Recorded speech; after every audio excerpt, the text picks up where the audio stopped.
Right now, amid a major teen mental health crisis, more and more teens are turning to TikTok for advice and self-diagnosing, and it's a move that can be dangerous.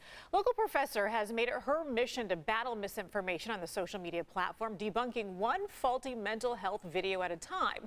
Well, she now has 36 million views herself and more than 1 million followers.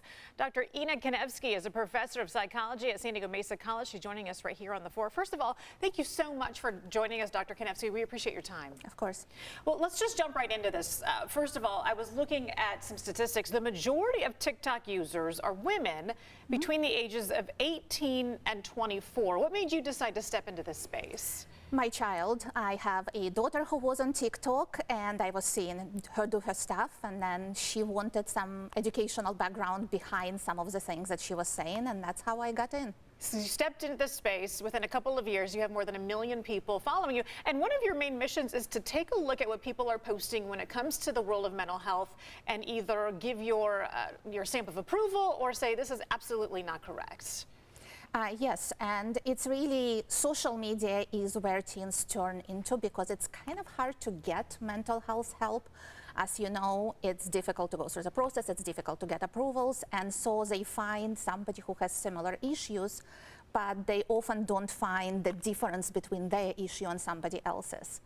And it's all about finding relatable content, which may not be accurate. And that's scary. That can be downright scary. In fact, let me just run through a couple of statistics that we found in researching this.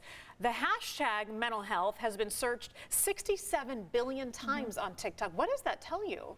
It tells me that it's a place to go, and it's now becoming a lot more of a search engine for teens. We know that even Google is concerned about this, that they're going there to look for information. And what they're finding is not always going to be accurate because you can put a hashtag on anything. It doesn't have to be true. So the Center for Countering Digital Hate did a study, and they found that TikTok pushes potentially harmful content every 39 seconds. So we're realizing that the audience on TikTok can be very vulnerable if they are 67 billion times looking at mental health. And now we're realizing that this particular app may be pushing harmful content at them. What do you want people to know whose children or maybe themselves are on this site? I would say don't hide from it. I know a lot of people like to say, oh, I am not on TikTok, this is for kids. It's not for kids. By the way, over half of TikTok users now are over 35. So it's kind of growing. And if we hide and pretend that we don't want to know about it, we just aren't aware what's going on. We aren't aware what they're seeing. We cannot have conversations with them about it. So I tell this to my fellow professors, I tell this to my fellow parents.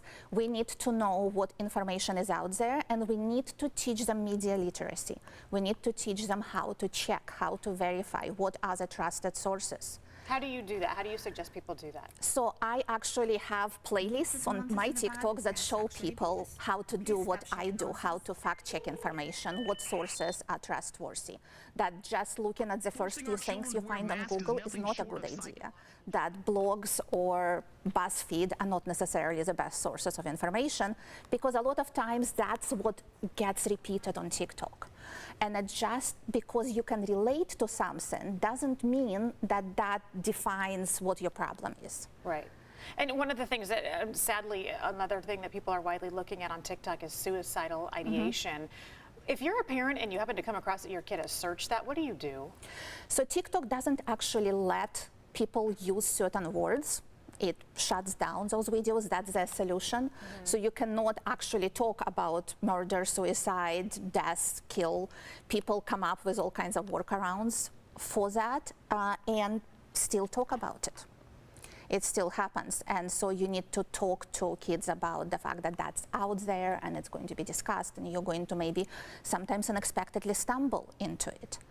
And we need to really know that they have somebody to go to. Yeah, they need one trusted person to go to, especially if they're feeling unstable. Somebody who is not online, somebody who is real. Right, there you go, and there is the bottom line right there. Dr. Kanevsky, San Diego, I should say Mesa College professor.